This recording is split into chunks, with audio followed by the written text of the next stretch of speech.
Hello mga kasipat! Good morning mga kasipat! Now mga kasipat, I have something to introduce to you today mga kasipat. Now mga kasipat, what I have here mga kasipat is a very common fruit in the Philippines mga kasipat. Well, you can always find it everywhere mga kasipat, and you can steal this one, but do not steal mga kasipat if this is not your fruit mga kasipat. Mga kasipat, I have here a very delicious, what we call this, papaya mga kasipat. Papaya mga kasipat. You know mga kasipat, what is papaya mga kasipat? Papaya mga kasipat, very delicious and sweet fruit mga kasipat. Found in the Philippines mga kasipat. Everywhere in the Philippines mga kasipat, you can find papaya mga kasipat. It is very mga kasipat. Not endangered mga kasipat, because it's very plenty here in the Philippines. Everywhere you can find it mga kasipat. You know what is the best in papaya mga kasipat? It is very high in fiber mga kasipat.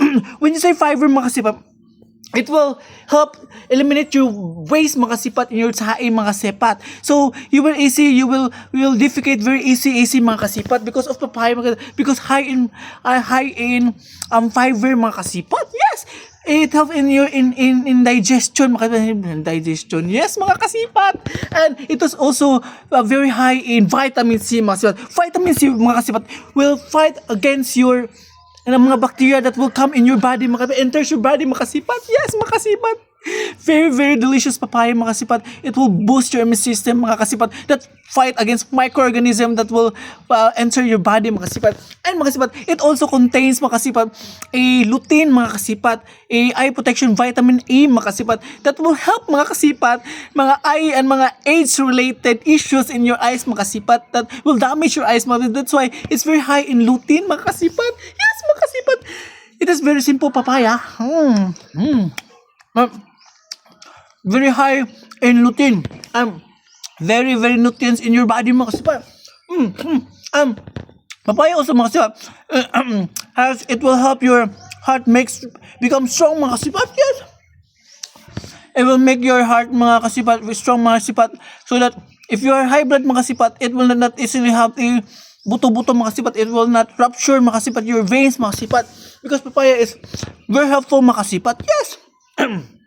Mga kasipat, papaya also mga kasipat is very high in vitamin E, which maintains your face, your skin, mga texture mga kasipat, moist mga kasipat, and it will brighten your skin mga kasipat. That's why my skin is brightened and smoothly mga kasipat. I eat papaya. Very delicious mga kasipat. It is also high in potassium, high in vitamin C, high in everything mga kasipat. And very cheap mga kasipat, and you can always pick up this mga kasipat in different places, in most places in the Philippines mga kasipat. Yes mga kasipat. Okay. A monkey bite mga kasipat. This is very good mga kasipat. It supports mga kasipat mga health issues mga kasipat. It will make your body strong mga kasipat, and immunity, in help immunity mga kasipat in many disease mga kasipat. That's why mga kasipat, so eat papaya every day so that many bacteria goes away. Very delicious, the best mga kasipat. Only in the Philippines you can find mini papaya. I love you. Bye. Please follow and share mga kasipat.